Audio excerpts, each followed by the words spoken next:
उत्तराखंड में जैसे जैसे सियासी पारा चढ़ता है वैसे वैसे कांग्रेस में अंतर्कलह का गुबार उठने लगता है। चाहे वो लोकसभा का चुनाव हो या फिर विधानसभा का, या फिर पार्टी में एक बड़ा चेहरा बनने की बात हो, अक्सर पार्टी के भीतर खींचतान देखने को मिलती है। एक बार फिर से पार्टी में दो दिग्गज नेताओं के बीच जुबानी जंग छिड़ गई है। हालांकि ये जुबानी जंग कांग्रेस नेता हरीश रावत और हरक सिंह रावत के बीच 2016 में गिराई गई सरकार को लेकर चल रही है, लेकिन इसमें अब कांग्रेस विधायक हरीश धामी भी कूद पड़े हैं, जिसके बाद से ही बीजेपी कांग्रेस पर हमलावर हो गई है। दरअसल कांग्रेस विधायक हरीश धामी ने हरक सिंह पर निशाना साधते हुए कहा कि पार्टी में हरक सिंह जैसे ही तो लंगड़े घोड़े हैं। जिन घोड़ों को लड़ाई के समय मैदान में दौड़ने की जरूरत थी, उस समय लंगड़ापन दिखाकर बाथरूम में चले गए, और जब वहां दाल नहीं गली तो फिर कांग्रेस में आ गए। अभी आप ही ने तो कहा कि हरक सिंह जी कह रहे हैं कि हरीश रावत के कारण हम हारे। हरक सिंह जैसे ही तो लंगड़े घोड़े हैं।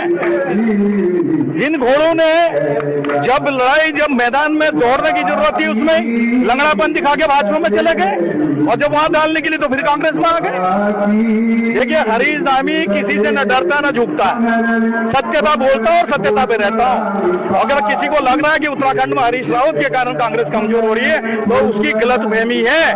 वो कांग्रेस का सबसे बड़ा दुश्मन है जो ये बात करता है, क्योंकि आज अगर उत्तराखंड में आप कहीं पे कांग्रेस जिंदा देख रहे हैं तो हरीश रावत के बदौलत हरीश रावत पर कांग्रेस टिकी हुई है।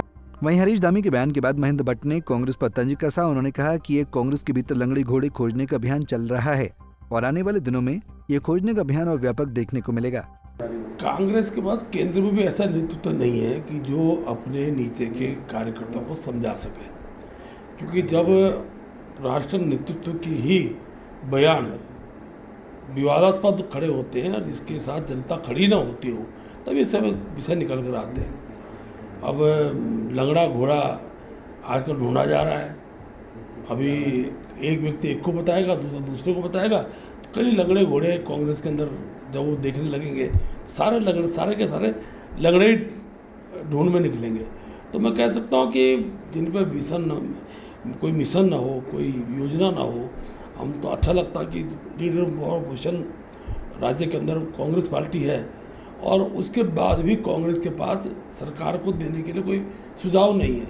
केवल और केवल नकारात्मक राजनीति कांग्रेस का एक रूप में काम करने का उनकी एक आदत रही है, और आने वाले चुनाव में भी उसका खामियाजा उनको भुगतना। बता दें कि कांग्रेस नेता हरीश रावत और हरक सिंह रावत के बीच 2016 में गिराई गई सरकार को लेकर बयानबाजी चल रही है। इस बयानबाजी से ठीक पहले दोनों नेता नई दिल्ली में राष्ट्रीय अध्यक्ष मल्लिकार्जुन खड़गे व सांसद राहुल गांधी की अध्यक्षता में हुई प्रदेश कांग्रेस नेताओं की बैठक में साथ देखे, लेकिन जैसे ही दोनों नेता वहां से लौटे तो एक दूसरे पर पलटवार करना शुरू कर दिया। फिलहाल दोनों नेताओं की वार पलटवार से बीजेपी को कांग्रेस पर हमला करने का मौका मिल गया है, जिससे आने वाले समय में कांग्रेस की मुश्किलें बढ़ सकती हैं। पंजाब केसरी टीवी के लिए देहरादून से आशीष रमोला की रिपोर्ट।